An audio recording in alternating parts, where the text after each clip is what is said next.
নমস্কার বন্ধুরা, আবারও নতুন একটা রেসিপিতে আপনাদের সকলকে স্বাগত। তো বন্ধুরা চলুন আজকে রেসিপিটা শুরু করছি। তো বন্ধুরা আমি এখানে আজকে একটা আম নিয়েছি, আমের রেসিপি করে দেখাবো। তো সেই জন্য একটা আম নিয়ে নিয়েছি পাকা।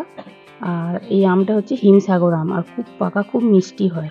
তো আপনারা চেষ্টা করবেন হিমসাগর আমটা নেওয়ার, তাহলে খুব মিষ্টি হয়, চিনিটাও কম লাগে। তো বন্ধুরা দেখুন, আমি এখানে একটা গ্রেটার নিয়েছি, গ্রেটারের সাহায্যে আমটা গ্রেট করে নিচ্ছি। আপনাদের যদি মিক্সার মেশিন থাকে সেই মিক্সিতে পেস্ট করে নিতে পারেন। তো বন্ধুরা চলুন তাহলে আমি আমটা গ্রেট করে নিই।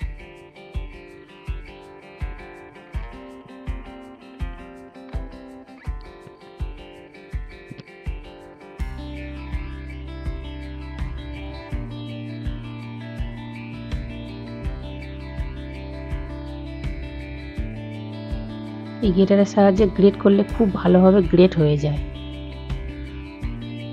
তো দেখুন বন্ধুরা, কত সুন্দরভাবে আমি গ্রেট করে নিয়েছি, দেখুন, আর কত সুন্দর মিহি হয়ে গেছে। তো বন্ধুরা এই আমটা আমি একটা পাত্রের মধ্যে ঢেলে নেব।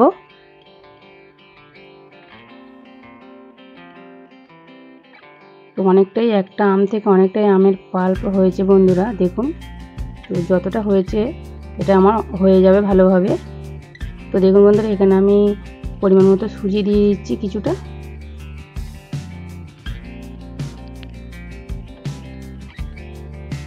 যতটা সুজি দিয়েছি ঠিক ততটাই আমি ময়দা দিয়ে দিচ্ছি।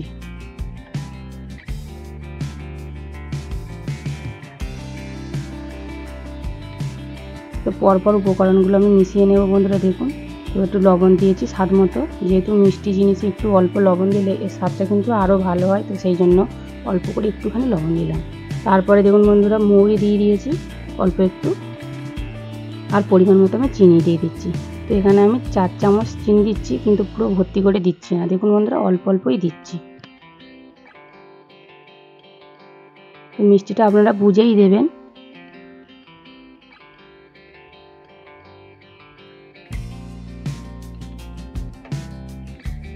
তো বন্ধুরা আমি এটা ভালো করে মিক্স করে নেব।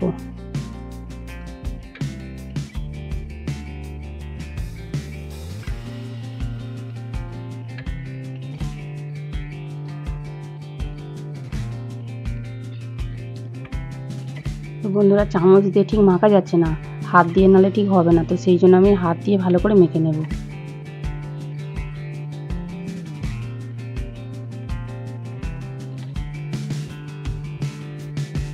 তো বন্ধুরা আপনারা অবশ্যই বাড়িতে এই রেসিপিটা একবার ট্রাই করে দেখুন, খুব ভালো লাগে খেতে।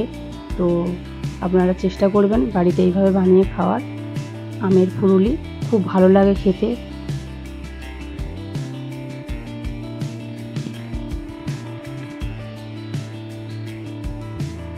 তো বন্ধুরা এটা খুব ভালো করে মেখে নিতে হবে।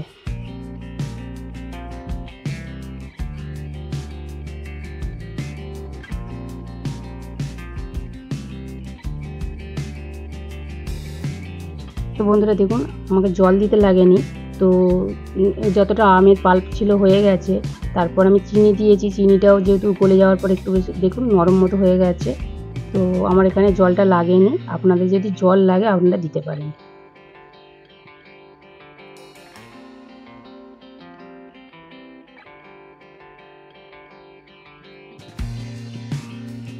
তো বন্ধুরা দেখুন মাখা হয়ে গেছে ভালো করে। আর আমি এখানে একটা কড়াই বসিয়ে দিয়েছি, কড়াই গরম হয়ে গেছে। কড়াইয়ে সাদা তেল দিয়ে দিচ্ছি।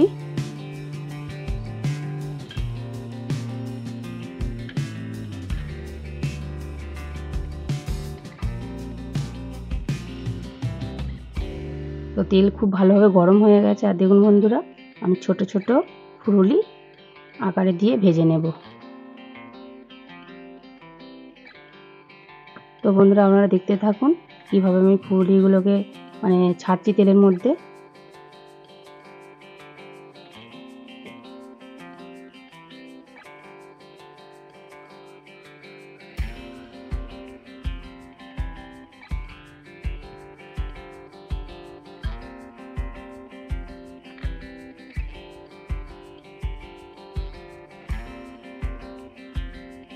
তো বন্ধুরা এখন আমের সিজন, যেহেতু অনেক রকমের আম পাওয়া যাচ্ছে, তো আপনারা চেষ্টা করুন পাকা আম দিয়ে পাকা আমের অনেক রকমের রেসিপি করা যায়, তো আপনারা অবশ্যই বাড়িতে একবার এই ফুলুরি রেসিপি করে দেখুন।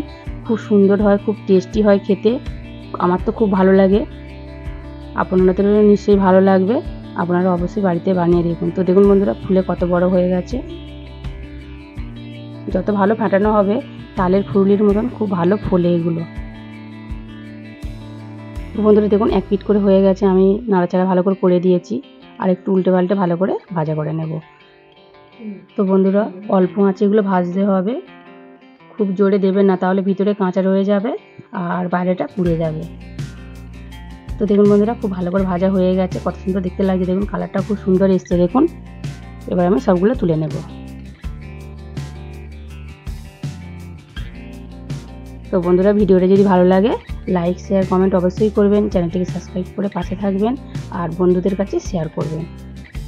তো বন্ধুরা, বাকি ফুলুরিগুলো ঠিক একইভাবে আমি ভেজে নেব।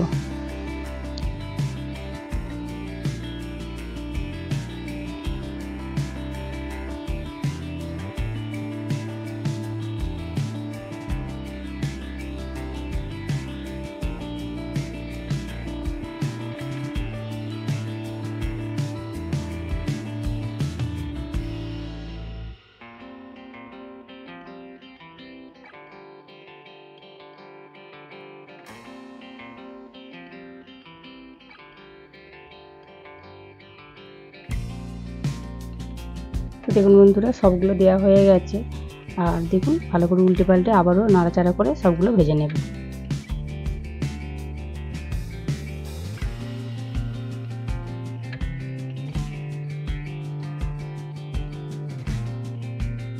তো বন্ধুরা, খুব ভালো করে ভাজা হয়ে গেছে, এগুলো আমি তুলে নেব।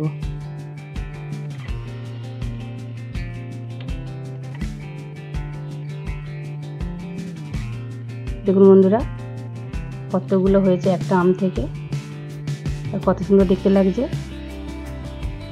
আপনারা এইভাবে বাড়িতে বানিয়ে দেখুন, খুব ভালো লাগে খেতে। তো বন্ধুরা, দেখা হচ্ছে নতুন একটা রেসিপি নিয়ে। ততক্ষণের জন্য ভালো থাকুন, সুস্থ থাকুন, সাবধানে থাকুন।